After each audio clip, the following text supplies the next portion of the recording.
Crianças, boa tarde. Vamos iniciar mais uma aula de ciências.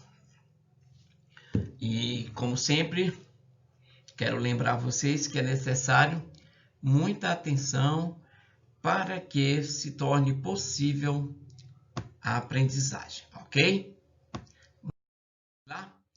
Para começar, como vocês já sabem, nós temos a resolução da atividade anterior. Então, nós vamos fazer a correção aqui dessa atividade. E eu peço a vocês que tenham bastante atenção e respondam ou corrijam à medida que eu for fazendo. Sabe por quê? Porque é só um slide e algumas respostas vão ficar sobrepostas às questões. Por isso, preste bastante atenção para ficar fácil. Então, vamos lá. Vamos começar pela primeira questão da atividade. Diz o quê? Vamos ler aqui comigo? Observe os esquemas a seguir, depois responda as questões. Muito bem. Observou o esquema, você vê esse esquema e esse outro. Eles não representam o mesmo sistema orgânico. Então, a pergunta A diz: quais sistemas do corpo humano estão representados nas figuras? E aí, você sabe a resposta? Então, vamos ver. A primeira figura, eu vou chamar ela de figura A. O que ela representa? O sistema digestório. Parabéns, acertou. A segunda figura, sistema respiratório. Facinho de perceber, né? Muito bem, vocês estão de parabéns se tiverem respondido sistema digestório e sistema respiratório. Parabéns. Agora vamos para a questão B. A questão B, identifique as estruturas indicadas pelas letras. Então, estrutura A, B, C, D, E, F. Então, na estrutura A, o que nós temos, crianças? Boca. A estrutura B, faringe. A estrutura C, estômago. A estrutura D, nariz. Ou cavidade nasal, né? Caso você tenha escrito a palavra cavidade nasal, também está certo. A letra E, laringe. E a letra F, brônquios. Muito bem. Se você respondeu isso, você acertou. Se você não tiver respondido, corrija agora. É por isso que o nome é correção, para corrigir o que foi errado. É por isso que não há necessidade de vocês me enviarem o exercício, porque eu vou dar as respostas, certo? Então, vamos aqui. A questão C, letrinha C, a linha C diz: que estrutura é compartilhada por esses dois sistemas? Qual a estrutura que tem no sistema digestório e tem também no sistema respiratório com o mesmo nome? Qual é a resposta? A faringe, professor. A faringe. Muito bem, viu aqui onde caiu a respostazinha? A faringe. Ok, crianças? Agora nós vamos para a segunda questão. A segunda questão fala o quê? Sobre os movimentos respiratórios. Copie e complete o quadro no caderno. Aqui do lado nós temos movimento respiratório, inspiração e expiração. O que acontece no diafragma? Ele sobe ou ele desce? Vamos ver. Na inspiração, ele sobe ou ele desce? Tu inspirou. O diafragma sobe ou desce? A resposta seria desce. E a expiração? Sobe. Então, quando ele desce, enche. Quando ele sobe, esvazia. A outra é as costelas. O que acontece com as costelas? Elas levantam ou baixam as respostas, tá? Então, na inspiração, levantam. Na expiração, baixa. Os pulmões, esvazia ou enche? Quando você inspira, enche, não é isso? Quando você expira, esvazia. Muito bem. Então, a resposta é essa mesmo. Na inspiração, o diafragma desce. E na expiração, sobe. As costelas levantam na inspiração e abaixam na expiração. Os pulmões enchem na inspiração e esvaziam na expiração. Ah, essa foi fácil, professor. Isso aí eu sabia. Precisava nem corrigir. Então, ó, parabéns. Se você já sabia, deixa quieto. E vamos para a terceira. Aí na terceira nós temos uma situação. 2 alunos, durante uma atividade prática, uma atividade física, eles constataram que a circunferência do tórax se altera durante os movimentos respiratórios. Inspiração e expiração, como mostra as informações a seguir. Por exemplo, a medida do tórax em centímetro na situação 1, que é o quê? A inspiração, ele chega a 72. Na expiração, 65, ok?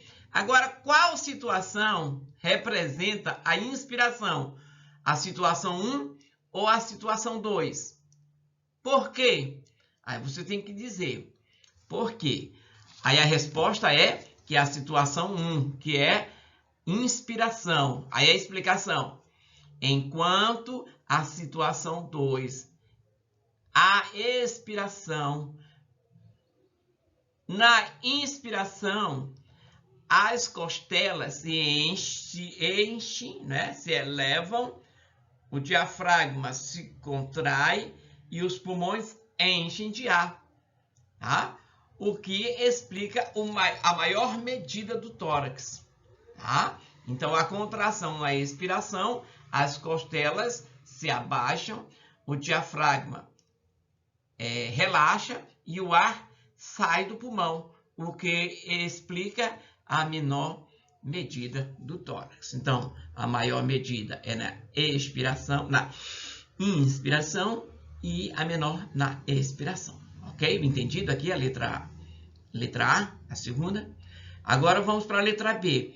Em qual situação ocorre a captação de gás oxigênio? Quando é que nós captamos o gás oxigênio para o nosso corpo? Quando inspiramos ou quando expiramos? Fácil, né? Quando nós inspiramos. Então, a situação 1 representa a inspiração, a maior medida do tórax. Pronto. Agora sobrou a quarta. Uma doença neurológica rara, chamada de Síndrome de Guillain-Barré, SGB, que é o nome para ficar mais fácil de entender. Ela é de origem autoimune e afeta os nervos motores e prejudica a contração muscular, causando paralisia.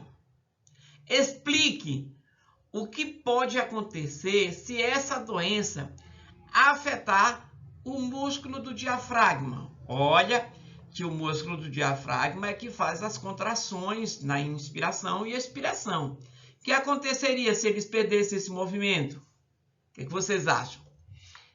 A pessoa poderá morrer se não for socorrida a tempo, porque o músculo não vai poder relaxar ou puxar o ar para dentro do corpo. Muito bem, crianças. Aí ficou, então, as nossas respostas das perguntas que foram levantadas. Corrigiram? Tudo certo? Então, vamos para a nossa aula de hoje. Que mesmo?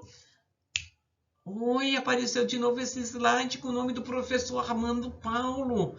Legal! Ah, então isso aqui é ciência do 8º ano da Escola Justina Batalha. Vamos lá, menino, lá de molecagem. Sistema cardiovascular. Professor, para. Qual é a página? Ah, tá, desculpem. Página 25. Abra aí o livro, página 25. Rápido, rapaz. Abriu? Então vamos lá. Sistema cardiovascular. O sistema cardiovascular humano, também chamado de sistema circulatório, cardiovascular, também chamado de sistema circulatório, é composto do coração, do sangue e dos vasos sanguíneos. Vasos sanguíneos como as artérias, as veias e os capilares sanguíneos. A principal função do sistema cardiovascular é levar o sangue para as diversas partes do corpo, transportando substâncias úteis ao metabolismo das células, como gás, oxigênio e nutrientes, que a gente já viu lá na respiração e na digestão, e retirando delas as substâncias que precisam ser eliminadas do corpo, como quem? Como gás carbônicos e as excretas nitrogenadas, que são as excretas das células. O sangue proveniente de todas as partes do corpo chega ao coração por meio de grandes veias, que são chamadas veias cavas. Esse sangue, rico em gás carbônico, passa pelas cavidades do lado direito do coração e é conduzido por meio das artérias pulmonares até os pulmões. Nos alvéolos pulmonares são realizadas as trocas gasosas, chamada de hematose. Vocês vão ver em outros livros, né, outros autores chamando as trocas gasosas de hematose. O sangue, agora rico em gás oxigênio, volta ao coração por meio das veias, agora veias pulmonares, passam pelas cavidades do lado esquerdo e sendo impulsionado para todas as partes do corpo por meio de uma grande artéria chamada artéria aorta. Nos seres humanos, a circulação sanguínea é dupla e completa. Dupla, porque o sangue passa 2 vezes pelo coração. E completa, porque o sangue rico em gás oxigênio não se mistura ao sangue rico em gás carbônico. Isso é mágico. Para a gente entender melhor, vamos ver as figurinhas. Aí nós temos aí as figurinhas, ainda na página 25, não precisa trocar de página. Nós vemos aqui a figura maior, ó, essa figura aqui com o corpo todo. Nós temos veias, né? Nós temos aqui, ó, canais vermelhos e canais azuis. Os azuis são chamados de veias cavas, as vermelhas de artérias. No real, não existe as veias desse jeito, tá, crianças? Isso aqui é apenas uma questão didática para ficar mais fácil de vocês entenderem quem é artéria e quem é veia. Aí aqui nós temos o coração, esse vermelho, como já disse, é a artéria, e o azul, as veias, tá bom? Então, esse esquema aqui nada mais é do que a representação esquemática do sistema cardiovascular humano. Isso aqui é a circulação que nós acabamos de ler lá. Não vamos começar do coração, tá bom? Para ficar mais fácil de você entender, nós vamos botar o coração como o centro de tudo isso. Na realidade, o coração é o centro de tudo isso. O coração é uma bomba que fica continuamente funcionando. Ela expele o sangue, ó. Ela recebe o sangue que vem do organismo nessas veias azuis, tá? Que são chamadas de veias cavas. Então, o sangue vem de todos os tecidos do corpo e entram aqui no coração por esse átrio. Esse átrio é chamado de átrio direito, entendido? Porque ele fica do lado direito do coração. Aqui ele tem o ventrículo. Esse ventrículo, aqui é a entrada, o ventrículo vai soprar para fora. Engraçadinho, né? Então, veja, o sangue chega aqui e é soprado para fora. Assim, mas soprado para cá, professor? Não, ele é soprado por aqui, ó, que é chamado de artérias pulmonar. Essa artéria pulmonar pega esse mesmo sangue venoso, cheio de gás carbônico, e empurra para os pulmões. Lá nos pulmões, pelos capilares, eles vão chegar àquele chamadinho alvéolos. Lá nos alvéolos vai acontecer a troca. Então, esse gás carbônico que vem aqui na corrente sanguínea é trocada por oxigênio. Esse oxigênio agora que passa para o sangue, tá? Esse sangue é empurrado de volta para o coração pelas veias pulmonares. Olha, criança, como aqui é engraçado. Eu falei para vocês na figura anterior que as vermelhas são as artérias e as azuis são as veias. E aqui nós temos uma veia, uma artéria azul e uma veia vermelha, certo?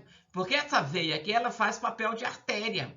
Então, ela passa a ser chamada de veia pulmonar. Essa veia faz papel de artéria e leva o sangue. Essa faz papel de veia e leva o sangue para o coração. Do coração para o pulmão, do pulmão para o coração. Do coração para o pulmão vai com gás carbônico. Do pulmão para o coração vem com oxigênio. Chega aqui, entra no átrio esquerdo e é soprada aqui pelo ventrículo esquerdo pelas artérias chamadas de aorta. Essa artéria aorta ramifica para todas as partes do organismo e por meio dos capilares alimenta cada uma das células. E aí continua o processo. Por isso ele é chamado de sistema circulatório. Por que circulatório, papai? Porque ele fica todo o tempo circulando, certo? E eles são dois, porque ele tem um que vai do corpo para o coração, do coração para o pulmão. E o outro, do pulmão para o coração, do coração para o organismo. Compreendido? Se você não tiver entendido, pause o vídeo, volte um pouquinho e ouça novamente. Se entendeu, vamos para frente. Sistema urinário. É o terceiro sistema que nós vamos falar hoje? Não, é o segundo que nós vamos falar hoje. Nós já falamos na aula passada do sistema respiratório e do sistema digestório. Hoje falamos do circulatório e agora vamos falar do urinário. O sistema urinário, o que faz o sistema urinário? Vamos ver qual é a principal função do sistema urinário. Observe que nós temos aqui também as veias e as artérias. Entendido? Então, a principal função do sistema urinário é filtrar. Os rins funcionam como filtro. Filtra o sangue e retira dele resíduos provenientes das atividades celulares, como as excretas nitrogenadas, a ureia e ácido úrico, eliminando-os por meio da urina. Além disso, o sistema urinário ajuda a manter o equilíbrio hídrico do corpo, que quer dizer o quê? A quantidade de água dentro de cada organismo, formando uma urina bastante diluída. Quando há bastante água disponível, é uma urina bem concentrada. Quando há pouco água, ela sai um pouco amarelada, ok? Então, nós necessitamos muito beber água, pelo menos 2 litros de água por dia. Quando nós bebemos bastante água, nós ajudamos os rins a fazer a filtragem. Quando você bebe bastante água, a sua urina sai cristalina, na mesma consistência da água. Quando você bebe pouca água, essa urina fica concentrada e ela sai amarelada, bem alaranjada, com cor quase de sangue. O sangue proveniente de todas as partes do corpo chega aos rins por meio dos vasos sanguíneos. Os rins são compostos de inúmeras unidades filtrantes chamadas de néfrons. À medida que o sangue vai passando pelos néfrons, ele vai sendo filtrado.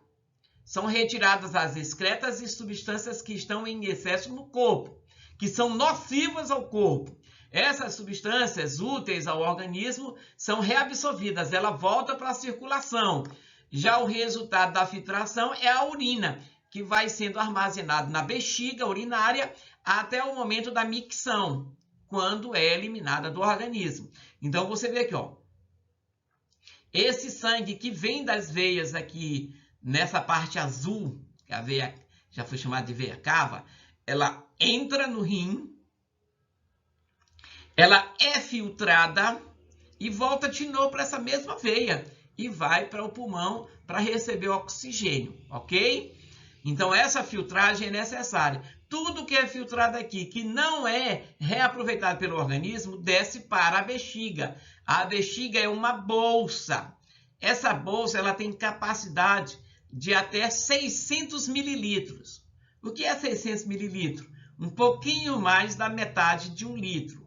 Quando ela chega a uma certa quantidade, nós sentimos a vontade da micção, a vontade de fazer xixi. E aí a gente vai no banheiro e alivia a bexiga para receber nossas novas urinas, ok?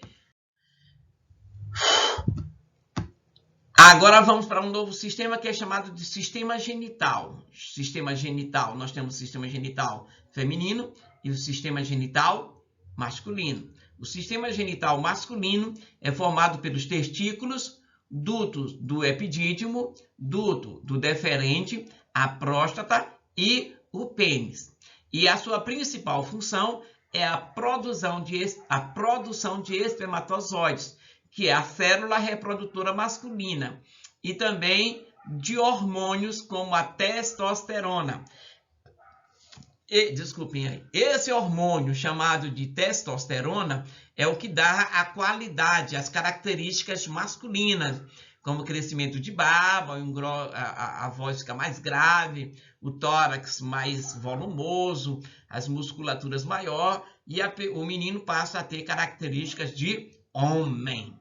Entendido? Isso por causa da testosterona. Já o sistema genital feminino, ele é composto pelos ovários, pelas tubas uterinas, pelo útero e pela vagina. E a sua principal função é a produção de ovócitos, que são células reprodutoras femininas, e de hormônios como o estrogênio e a progesterona. O útero abriga o bebê em desenvolvimento. Essa progesterona é que faz o peitinho da mulher crescer, faz os seios crescerem, os quadris se alargarem, a voz fica um pouco mais aguda, tá? E as características femininas se sobrepõem, ok? Então, aqui nós temos ovário, nós temos a tuba uterina, o útero e a vagina propriamente dita. Aqui no homem, nós temos aqui a bexiga, tá? Esse aqui são os testículos, o canal deferente. Bem aqui fica a próstata e o pênis. Entendido? Então, aqui são a representação esquemática do sistema genital masculino. A união de um espermatozoide com o ovócito recebe o nome de fecundação e é responsável pela formação do zigoto, que se desenvolverá e dará origem a um novo ser. Logo, os sistemas genitais participam do processo de reprodução humana, assunto que será devidamente trabalhado em momentos posteriores do estudo. Por isso, não adianta estar fazendo pergunta com relação a essas coisas agora, tá? Só que você precisa entender é que o homem e a mulher são duas metades de um mesmo ser, que é o ser humano. Vivemos em sexos biológicos diferentes, sexo masculino, sexo feminino. Eu estou chamando de sexo biológico porque existe sexo de opção, certo? Mas o sexo biológico é masculino e feminino, ok? Muito bem. Vamos agora para a nossa nova atividade. Que nova atividade é essa, professor? Gente, no final de cada aula nós temos uma atividadezinha para responder. E como eu costumo dizer para vocês, vocês não precisam escrever. Não precisam escrever o exercício no caderno. Vocês escrevem só a resposta. Quando eu pedir para escrever no caderno, eu vou explicar direitinho. Escreva no caderno. Vou repetir. Gente, povo do 8º ano, muita atenção nessa hora. Não é para escrever o exercício no caderno. Professor, é para escrever e responder no caderno? Não, é só para responder no caderno. Não é para escrever no caderno, é só para responder no caderno. Só escrever lá, resposta do exercício da página 28 e 29. Então, nós temos aqui na página 28, 1, 2 e o 3. E na próxima página, a página 29, nós temos a quarta e última questão. Aliás, a quarta e a quinta, né? A quarta e a quinta questão, quarta e a última. Aí você vai ler essa sargezinha que tem aqui, ó, todinha, e responder as perguntas. Vai observar essas figuras e responder as perguntas relacionadas a esse número 1 e a esse número 2. E no mais, gente, um abraço e até a próxima aula. Qualquer dúvida, pergunte no grupo. Se for perguntar no privado, bote o seu nome e a sala, ok? Um abraço e tchau!